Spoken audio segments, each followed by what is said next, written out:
25 ans. Elle avait 25 ans quand elle a fait ce film. Moi, j'en ai 38 et j'ai encore rien fait. Certains ont dit que c'était le meilleur film de tous les temps. Je suis d'accord. Oh, elle est forte, Chantal. Qui ça? Chantal Akerman. Oui, Chantal Akerman, la réalisatrice de Jeanne Dielman, 23 quai du Commerce, 1080 Bruxelles. Un film de 1975. Je me demande s'il m'écoute parfois. Chantal Akerman l'a imaginé en une nuit, l'a écrit en 15 jours. Le film dure 3h20, mais le scénario ne compte que 17 pages de dialogue. Et encore pas tout rempli. C'est bon. 17 pages. 17 pages. En 17 pages, elle a tout dit. Nous, ça fait quoi C'est la 23e séance qu'on se voit et franchement, je parle, mais ça n'avance pas. Les dialogues sont rares, c'est vrai. Ah, nous y voilà. Son fameux couplet sur l'importance des silences. Quand les gestes sont articulés comme un langage, le langage devient superflu. Vous ne trouvez pas? Alors ça, c'est bien une phrase de psy.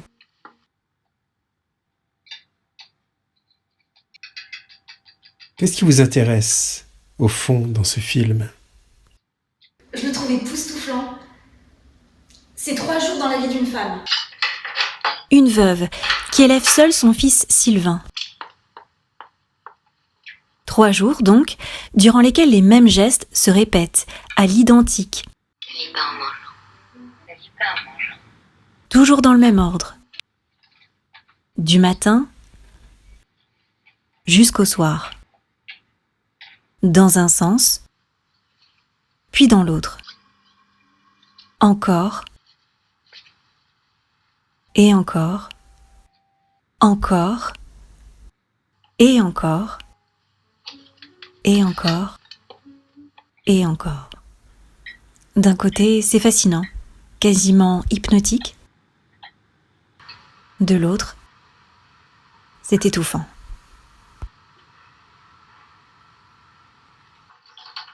Chantal Akerman dit qu'elle a voulu donner une existence cinématographique à ses gestes. Et elle a demandé à l'actrice Delphine Seyrig de jouer ce rôle. Dès l'écriture du scénario, c'est elle qu'elle imagine pour incarner Jeanne Dielman.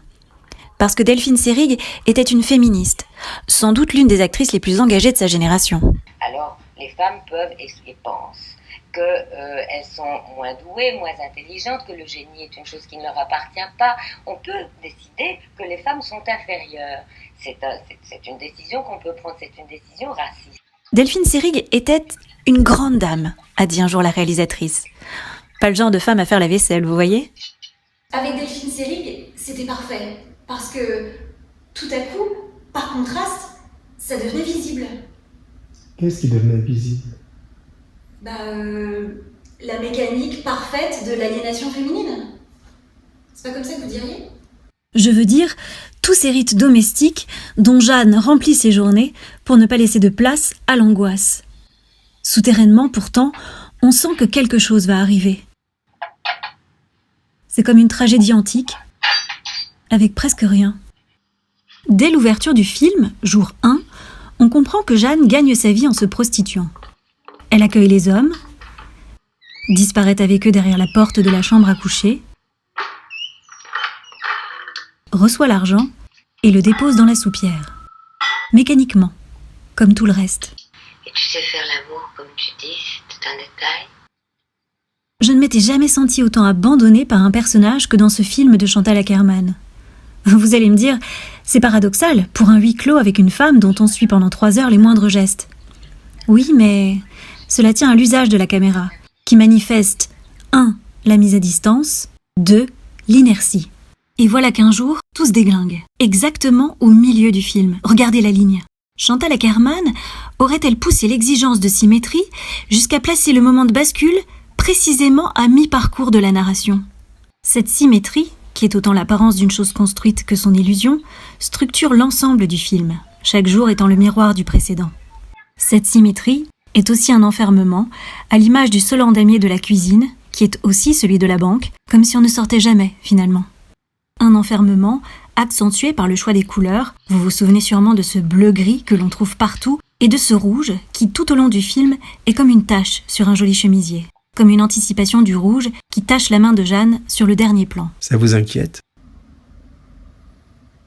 Non. Ça me fascine. Et d'après vous, qu'est-ce qui, pour reprendre votre expression, se déglingue à l'exacte moitié du film? Bah, d'abord, c'est Delphine Seyrig qui le dit comme ça. Et puis, je sais pas, moi, c'est pas moi la psy, hein, c'est votre travail, ça. Et en plus, la réalisatrice et son actrice principale avaient deux interprétations différentes sur ce qui fait dérailler la vie de Jeanne. Tu es toute décoiffée.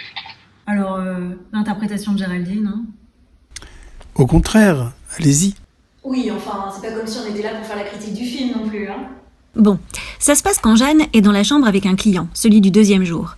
Ça dure plus longtemps que prévu. Et elle oublie les pommes de terre sur la gazinière. Résultat, elles sont trop cuites. Moi, je crois que Jeanne a découvert le plaisir derrière cette porte. Et ce vertige vient bouleverser l'ordre des choses. On y est, comme une tragédie minimaliste. Le réveil, qu'elle a réglé 1 heure trop tôt, décale le 3e et dernier jour, mais dans l'autre sens cette fois, puisqu'elle est maintenant en avance sur le programme. Les boutiques ne sont pas encore ouvertes quand elle arrive pour faire ses courses. Et puis tout à coup, il faut remplir cette heure en trop. En nous permettant pour la première fois de nous approcher, la caméra transmet mieux encore le malaise de Jeanne. Vous vous souvenez de ce que dit Chantal Akerman sur le temps? Je trouve ça très beau. En général, quand on va au cinéma, on dit « Ah, c'était formidable, j'ai pas vu le temps passer. » Mais le temps, c'est tout ce qu'on a dans la vie. Et en fait, quand on n'a pas vu le temps passer, c'est comme si on avait eu 2 heures de notre vie volée. Donc pour moi, aller voir un de mes films, c'est vivre une expérience à l'intérieur de soi, qui est une expérience à la fois évidemment visuelle, mais du temps qui passe en soi.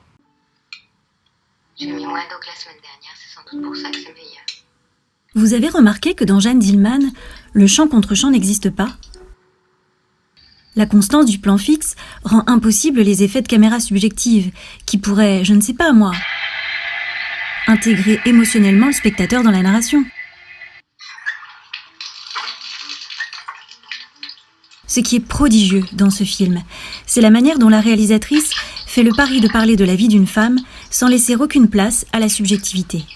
C'est impossible, et c'est parce que c'est impossible que c'est intéressant. Et ce que montre Chantal Akerman, ce n'est pas seulement l'héroïne qui se déglingue, c'est le procédé filmique qui cède comme un barrage. L'illusion d'un film tourné comme un documentaire se brise parce que la subjectivité reprend le dessus.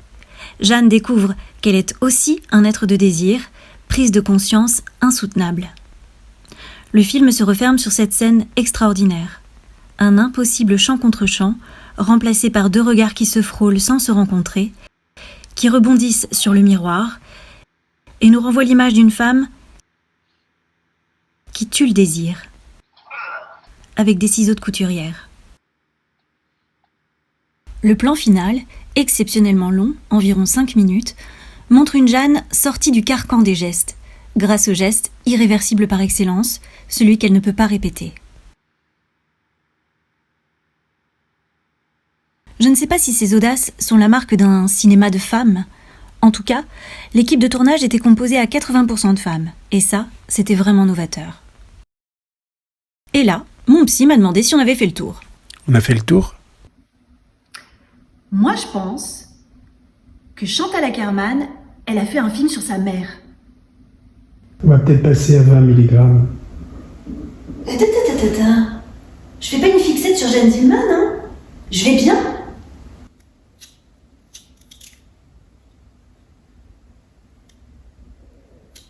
Si vous le dites.